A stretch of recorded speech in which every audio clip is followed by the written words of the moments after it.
Now that I've covered less important things like who's the strongest, who's the most skilled, and which assassin is the richest, let's get to serious business.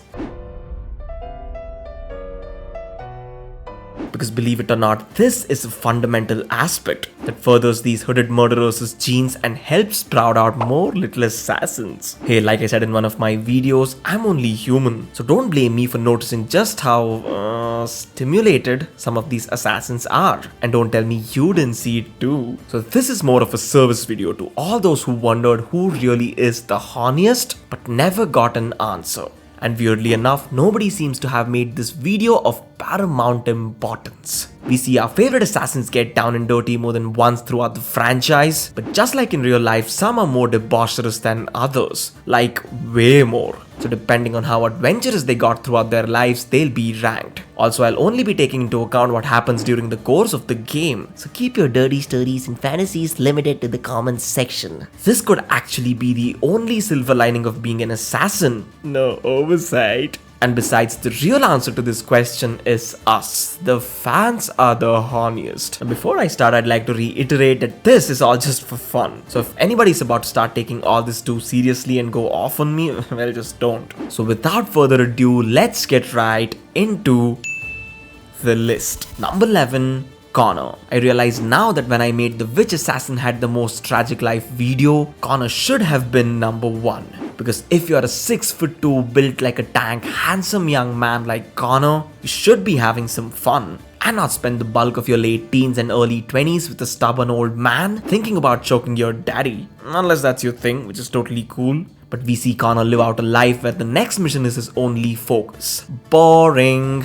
They could have given him a love interest at the very least. That would have made him more interesting. Oh, damn. That's what the critics meant when they called him bland. Well, I gotta say, I totally agree. Next, number 10, Altair. When I put into perspective that even Altair had more good times than Connor, my god do I feel gloomy. The OG assassin, a few words, had some open air kings and also a girlfriend. A goddamn girlfriend. I just realized how depressing my life is. I mean, this guy barely took his hood off and still managed to bag a couple of girls. He might have had a sad life, little joy, and wasn't exactly a lusty dude, but hey, he must have used his hidden blade more than a few times, if you know what I mean. Next, number 9, Shay Patrick Cormac. Most of you must be wondering how Shay got ahead of Altair. I mean, the man literally killed all of his friends and switched sides in a war that's been going on for a millennia. Well, you must be forgetting that he had a teacher thing going before teacher fantasy was a thing. He was the original student, not Senor Sins. Remember Hope Jensen?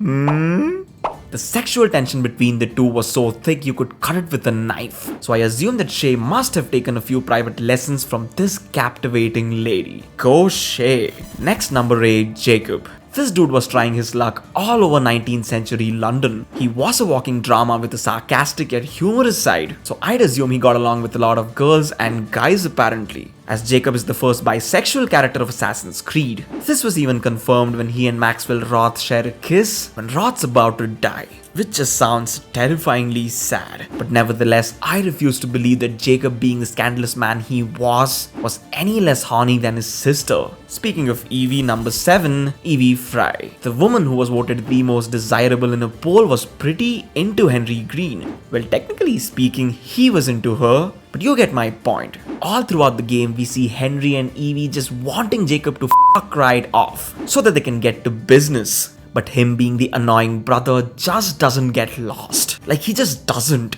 God damn you, Jacob! Well, it's more of a romance than just debauchery, but hey, they were technically colleagues. If you think of killing people as work anyway. So although not very obvious, this desirable lady had some serious hots for Mr. Green. Is he lucky or what? Next, number 6, Bayek. Our Egyptian friend was one horny son of a bitch. Every chance, every opportunity he got, the man would just start ripping into Aya. I mean, I'd have done the same if a bombshell like Aya was my wife, which to be honest will probably never happen. But these two just couldn't keep their hands off of each other. It's almost like they were trying to make another goddamn baby. Plus they get it going in all sorts of crazy places. In underground caves, open rooftops, here, there, everywhere. If I sound jealous, that's because I am. And despite the fact that Bayek's life was, well, it was out outright depressing. One aspect that wasn't though was his love/sex life, until they separated anyway. Next, number 5, Ivor. I would hardly expect a Viking of all people to be practicing abstinence. No matter which gender you chose, Ivor gets his or her thirst quenched by going to town on multiple partners like Tarban and Ranvi.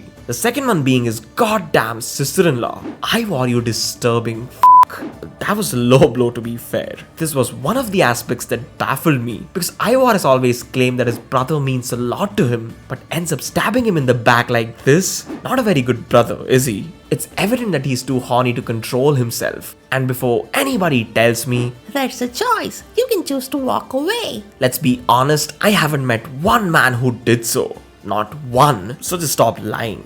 Next, number 4 is Edward Kenway. The man who spent years in a bar on an island that nobody wants to visit just to get it going with a redhead must be pretty desperate. And he was also brutally friend-zoned by 2 girls. I feel you, bro. I really do. But he still kept pushing on and persevering. My man. But Edward was a goddamn pirate. So it's fair to assume that debauchery was all a part of his 9 to 5. He also had a wife, love interests, crushes, and we see him take damsels away from evil men to show them a good time. Captain Kenway, you devil you. Next, number 3, Arno Dorian. He might just be the horniest of the lot, but he lands on the 3rd spot because he wasn't able to do it as many times he wanted to.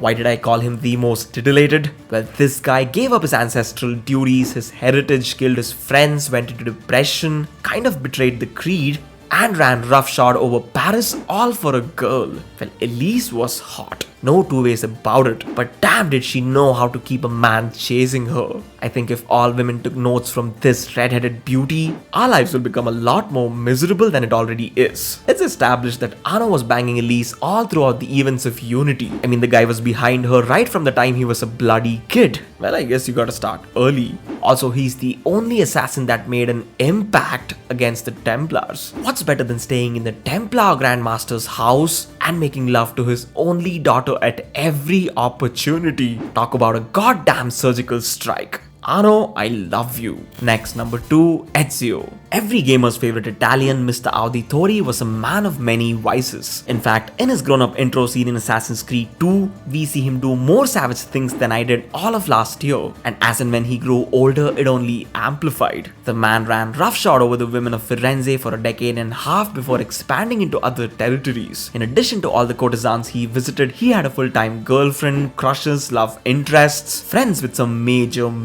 benefits, and later on, even a wife. On a serious note, one of the main reasons why people loved and still love Ezio was that despite being in a line of work that would destroy a man's mind and psyche, Ezio managed to not only do his duties, but also have some fun on the side. And being second on this list is an achievement in itself. And now, number 1, the Eagle Bearer. I had heard of the legendary Spartan savagery and debauchery, but man were the stories watered down, because the Eagle Bearer just goes bananas all across Greece. Nothing stops him or her. Not gender, age, status, nothing. The Eagle Bearer could have single-handedly populated an entire assassin clan and still have some left in the tank for more. The list is as long as their lifespan, which is crazy to say. Costa, Mikos, Alcibiades, Daphne, Diona, Odessa, even the primary antagonist Aspasia is one of the people the Eagle Bearer fornicates with. Now that's the ultimate revenge. Honestly speaking, there are so many sensual scenes. At one point, it started feeling like an adult game. Oh shit.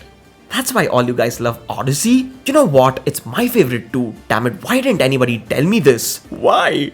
Everything has suddenly become oh so clear. So that was the list, guys. I hope you enjoyed it without getting too serious. This is after all a video for all my boys. Who else but me will make such an important ranking video? Much love, my fellow assassins. Until next time, stay safe, stay strong, and stay tuned. It's your boy VZX signing out.